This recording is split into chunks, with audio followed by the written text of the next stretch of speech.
My position is that the black woman's disrespect and rebellion against the leadership and the authority of the black man is a direct cause of the breakdown in our black family structure.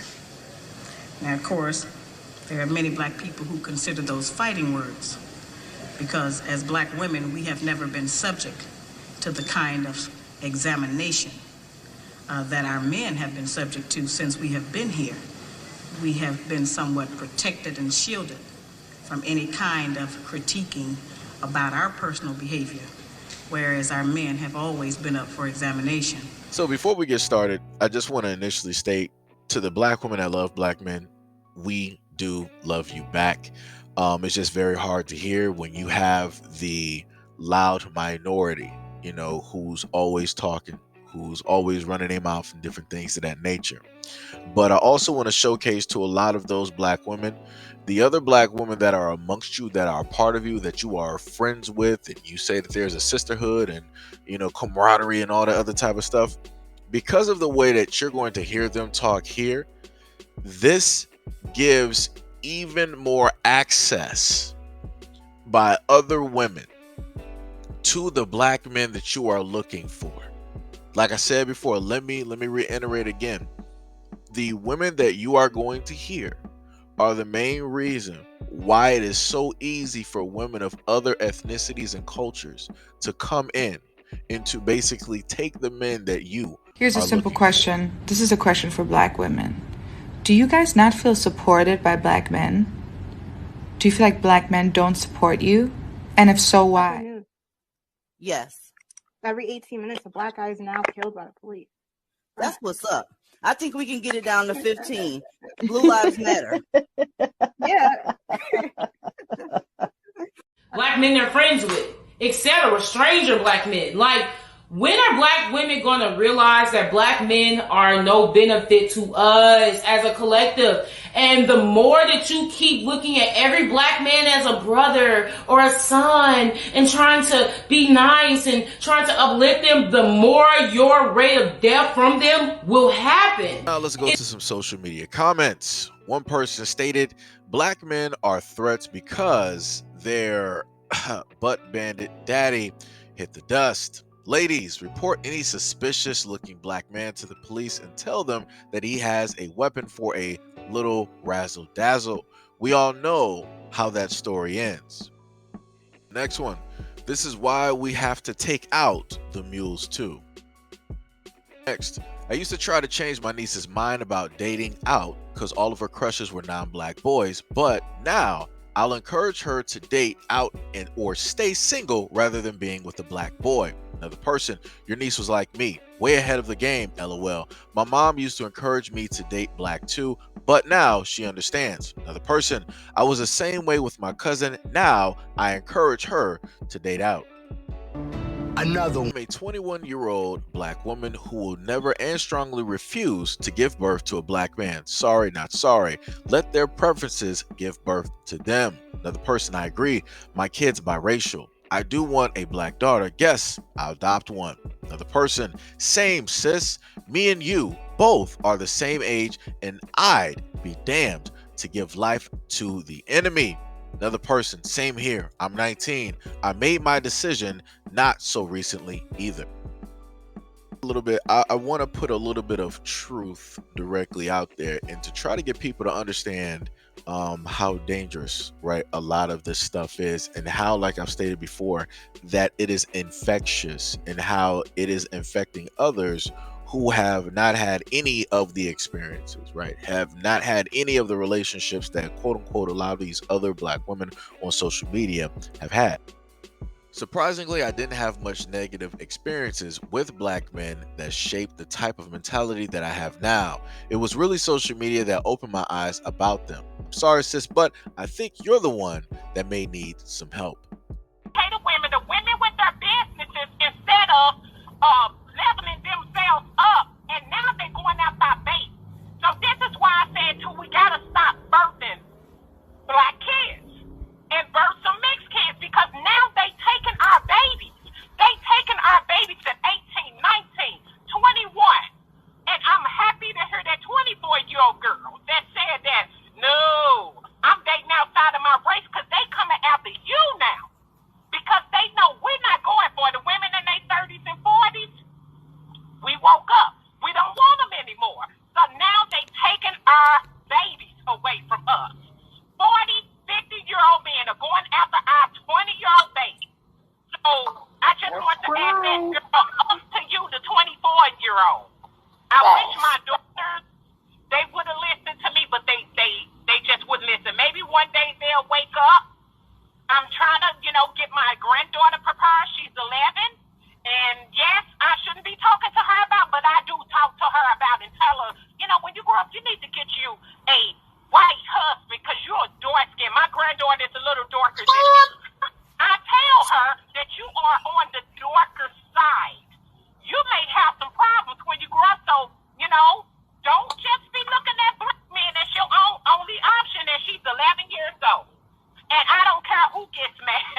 Go girl, go girl. Leandra, you know, hard facts. you and Crystalline, y'all got to keep making strides because these black men, y'all woke up a little too late. You should have got Tommy Sotomayor in order 10 years ago. You should have got O'Shea Duke Jackson or the Manosphere, Mr. Magic, whatever his name is, fantastic. You should have got all of them together 10 years. It's too late now. The women with money, like me, Leandria, Deborah, the women with money, we don't know. We taking our money somewhere else now. And what's going to happen to the community now? So, you know, let the white women have y'all. Just continue to date out. Go to the white women.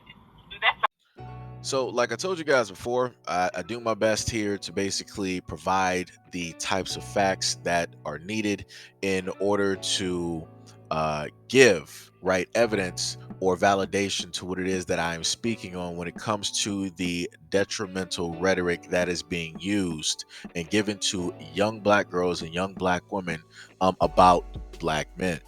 None of these black women are basically stating that, yo, I was the issue in the relationship, or both of us were the issue, or I as a black woman selectively chose the wrong type of black man to be with.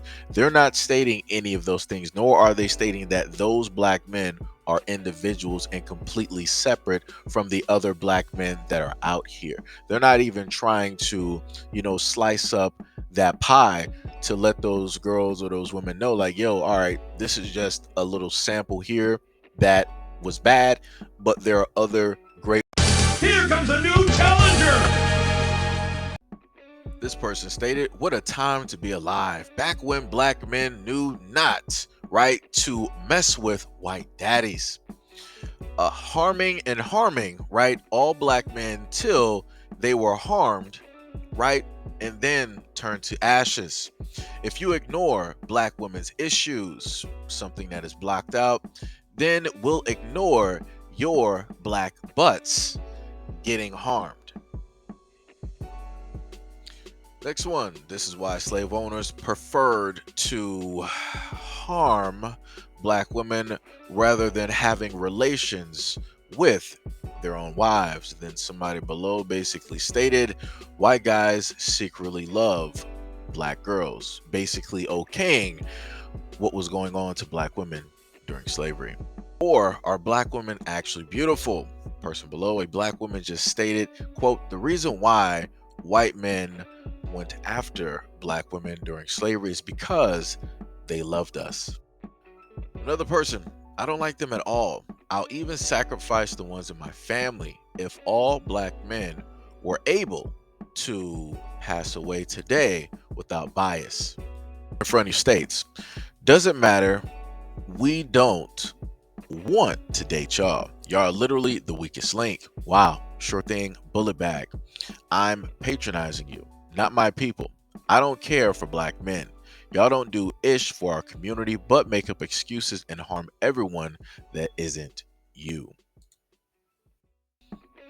Like I said, it is what it is. You have a lot of black women that are, in a sense, allowing or letting it be okay for women, right, other ethnicities of women to come into a conversation and basically question black women on why it is that you feel the way that you do about the men that are of your community.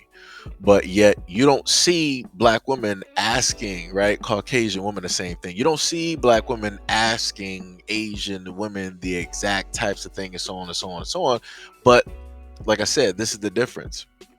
Every other group of women out here, they're not literally online, in a sense, you know, always consistently bashing and bad mouthing and all these other things. And the funniest thing is, even if you do find those that do, they're still under the protection of their men at the end of the day. They're still benefiting from their men at the end of the day. They still have those men in their family and so on and so on and so on. But at the end of the day, when you look at black women, what do they have? Other than the education, other than the house, other than tons of college debt, other than them being independent, other than them coming online saying all of these things. What else do they have when it comes into the perspective of having protection, having that covering from men in their community. They don't have it.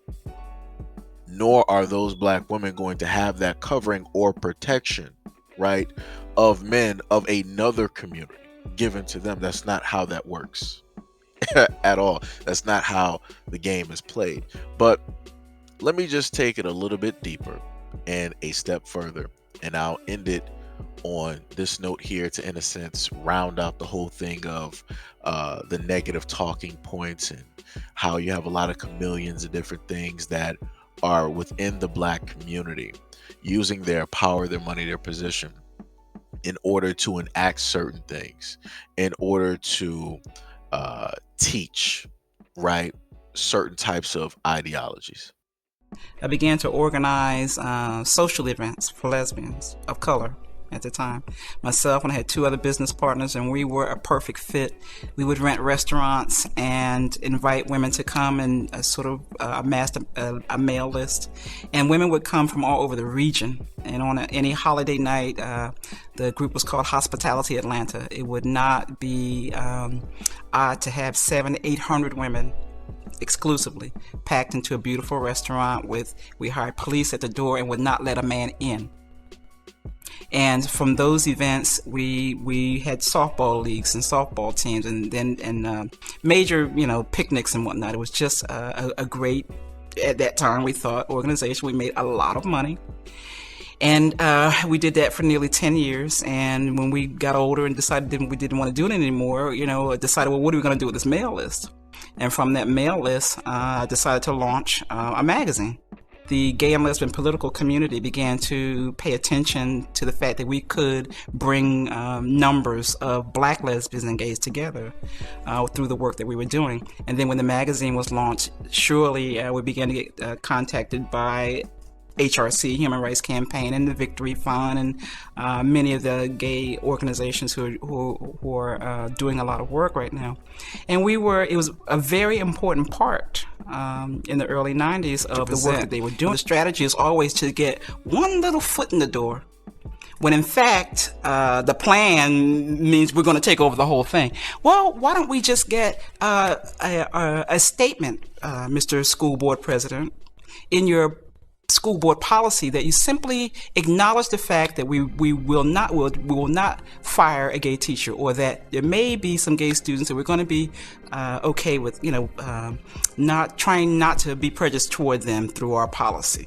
We just want one little statement in the booklet, when in fact the plan is to take over the whole school system, as we see now 15 years later. Very important.